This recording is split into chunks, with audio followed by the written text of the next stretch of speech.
sont arrivés à M. Comé a démoli notre maison. C'est-à-dire, les tracteurs sont arrivés à 7h30 par là. Jusqu'à 10h, la maison avait disparu. Bonjour, je suis Madame Tiembi Hélène Touré. Aujourd'hui, je vais vous raconter mon vécu sur le boulevard. En 2013, nous avons acheté une maison à Angré-Château. La maison, on a aménagé, nous avons construit. C'était une maison de 5 pièces. Et on avait même construit des studios, 4 studios, un atelier de couture, un magasin également pour faire un atelier de coiffure. La fondation, c'était pour faire un immeuble en fait. Mais il y avait juste des studios qui étaient déjà construits, qui étaient occupés par des locataires. Et nous étions à l'intérieur dans la villa basse de 5 pièces. On a acheté ça en 2013, comme je l'ai dit. Et en 2017, le lundi 13 avril 2017, à 7h30, nous étions à la maison quand le tracteur est arrivé et avec une vingtaine de gendarmes. On nous a dit que c'est M.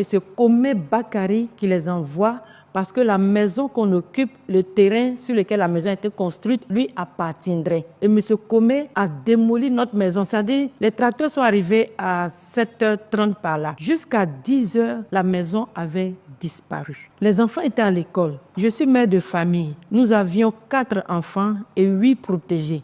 C'était une maison occupée par 14 personnes. Et ce jour-là, on a essayé de demander pardon, on a supplié, mais l'homme de main de M. Comé était là. Il était accompagné de plusieurs autres personnes. Je m'apprêtais à aller au cours parce que je suis enseignante. Je suis même sortie pour leur demander pardon. Je me suis jetée devant le tracteur tellement j'avais mal. J'ai commencé à pleurer. Et j'ai dit au chauffeur, vous allez me marcher là-dessus avant de casser ma maison. Et je voyais l'homme de main de M. Comé qui disait au conducteur du tracteur, faut foncer si elle ne veut pas se lever. Et il y a un Libanais qui était là, qui est venu me soulever, qui m'a dit, madame, calmez-vous. Vous avez mieux que ça devant. Ne vous laissez pas, ne vous laissez pas avoir par cette douleur. Et c'est comme ça, on n'a vraiment pas eu le temps de ramasser nos affaires. On a appelé M. Comé pour lui dire, mais ce terrain nous appartient, nous avons acheté ce terrain. M. Comé nous a dit que lui, il a eu l'autorisation de démolir cette maison et personne ne pouvait l'arrêter. Les papiers qu'il avait n'étaient pas conformes. Celui qui nous a vendu la maison avait tous les documents. M. Comé nous a dit que lui, la décision de démolition de notre maison, lui, il a reçu ça depuis le haut, pour ne pas dire la présidence. Et il a cassé ma maison. Les enfants allaient à l'école. En pleine année scolaire, j'ai dû prendre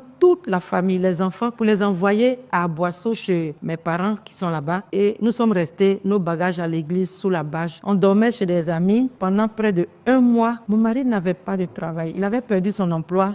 Moi aussi, j'enseignais au privé. Et l'argent que je recevais ne pouvait pas nous permettre de prendre une autre maison. Nous sommes restés pendant 1 mois et c'est les amis, les parents, les connaissances qui ont cotisé pour nous permettre de louer une maison toujours dans la même zone du château d'eau à Angré. Et aujourd'hui,